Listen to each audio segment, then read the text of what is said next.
If you mention the word clearinghouse to a healthcare professional, you would get one of two reactions.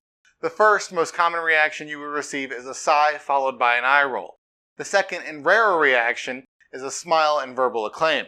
Even though clearinghouses are such an integral part of the modern medical landscape, there's a reason why the most common reaction to them is negative. You see, the healthcare industry as a whole grew to $4.1 trillion in 2020. Since it's such a gigantic industry, insurance payers and large medical claim clearinghouses put up guardrails to make the management processes involved a little bit easier on them. To make that last statement easy to understand, calling a large insurance provider or clearinghouse is a similar experience to calling your internet services provider. The number you dial leads to a robotic filtering system that never understands your responses because it's bad at listening. After you get through repeating yourself to the robotic system, you're left waiting on hold for hours at a time because their system is experiencing heavy traffic. Yes, I've gone through this personally and I'm still a little bitter about it. But it doesn't have to be this way. Healthcare providers have a choice as to which clearinghouse they work with, and believe it or not all of them have the same hair-pulling experience that the majority of us have grown accustomed to. Hi everyone, I'm Matt from eTactics, and today I'm going to explain how you can choose the perfect medical claim clearinghouse in 5 easy steps. Before we get started, make sure you subscribe to our YouTube channel by clicking the button below. While you're down there, hit that alert bell icon next to it as well, so when we post new helpful content, you get notified.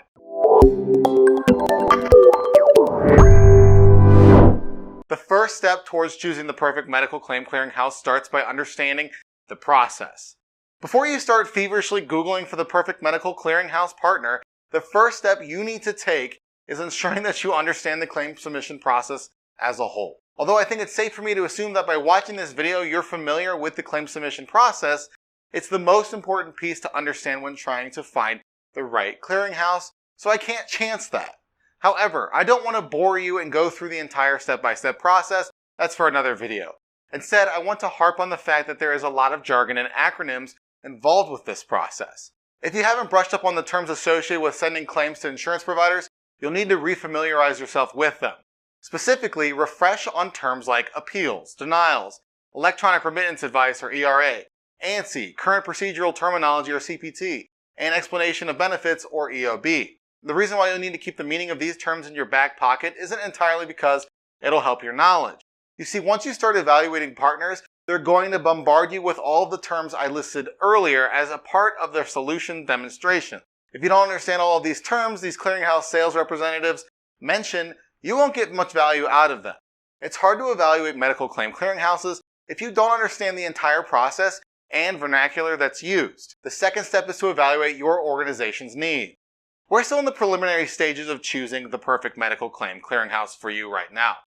At this step, you haven't reached out to anyone yet. Not only are the terms associated with the medical claim submission process something that you need to brush up on beforehand, you also need to understand the needs of your specialty in your organization. You see, things change a little bit based on the niche within healthcare that you serve. For example, if you're the owner of a mental health practice, you're going to have to work with managed care organizations or MCOs. Similarly, if you're a dentist, the requirements placed on you by the payer are going to be different than what's required for submissions from, say, pediatricians. Yes, there are still similarities. At the end of the day, each of the healthcare organizations submitting claims are trying to get paid from the insurance providers. But the small differences have the biggest impact. If you don't know the key differences that exist within the claim submission process for your specialty, you might end up with a generic clearinghouse partner. That's not what you want. Let me refer back to the mental health practice example from earlier. If your organization resided in Ohio, in this instance, you'll want your clearinghouse partner to be an expert on the Ohio Medicaid redesign. If you don't get that, it's bad news. Step 3 is where things start to get a little bit interesting for you. Realize your must-have features. Features are always one of the most important aspects of any tool or solution or software evaluation across the board. Rightfully so, you want the most bang for your buck. And there's no shortage of features that medical claim clearinghouses provide. In fact, some might even say that these tools have too many features. I know what you're thinking. I already have no time for administrative tasks, and now you're telling me that clearinghouses have too many features? Well, that's my point. Let me pile on a little bit. Over 50% of doctors say that they spend more than half of their day working in and managing their electronic health record system, or EHR. So is seeking a medical claim clearinghouse even worth it then? Well, yes.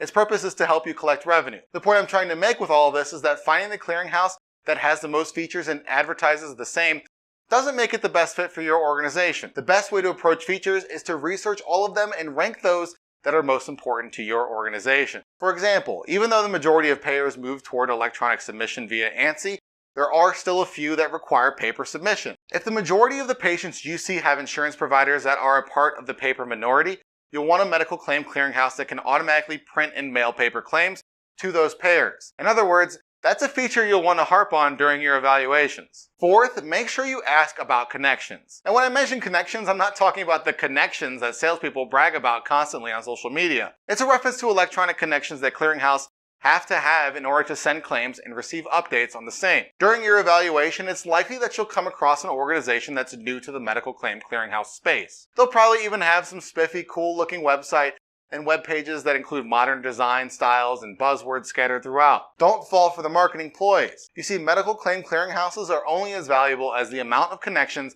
that they have to payers. Just because one clearinghouse provider has a nicer online image doesn't mean they have the payer connections necessary for your organization to collect its revenue. Usually, the best clearinghouse options come from organizations that have been around for decades. Fifth and finally, emphasize customer service. Do you remember at the very beginning of this video when I mentioned the scenario that we've all run into before in this space? The one that involved calling insurance providers? Well, I mentioned that part in the beginning for a specific reason, but it deserves its own section. In the medical claim clearinghouse world, there are a few massive organizations. They make hundreds of millions of dollars in revenue every quarter, have every feature you could dream of, and throw in buzzwords like AI throughout their websites. Sounds pretty cool. But what they don't tell you is that they can't keep up with their customer service requests, and the experience that they provide is similar to what's offered by payers. If you end up choosing one of these massive clearinghouse providers and organizations, and you run into an inevitable issue with one of your claims, you can expect a headache while trying to solve it. Out of everything I've told you so far to keep in mind during your evaluations, the most important aspect to consider is customer service. Based on the statistics and trends associated with claim denials, it's not really a matter of if you're going to have a problem with your claims, it's a matter of when. When those problems arise, you're going to want to have an expert on hand to reach out to. Now that's not to say you don't know what you're doing. It's to point out that the clearinghouses who have greater customer service have entire teams whose sole responsibility is to fix your claim disputes for you. Although the 5 steps from this video will help you choose your perfect medical claim clearinghouse for your organization, the process just isn't easy. You see, finding the right organization to streamline your claim submission will take a lot of evaluation, integration, and patience. But it will all be worth it in the end, because if you choose the perfect clearinghouse for your organization, you're going to see an immediate increase in your revenue and won't have to worry about switching anytime soon. If you'd like to learn more about medical claim clearinghouses, reach out to eTactics. And you already made it this far into the video, so you might as well like it, share it, and comment below. Well, what are you waiting for? Subscribe to our YouTube channel.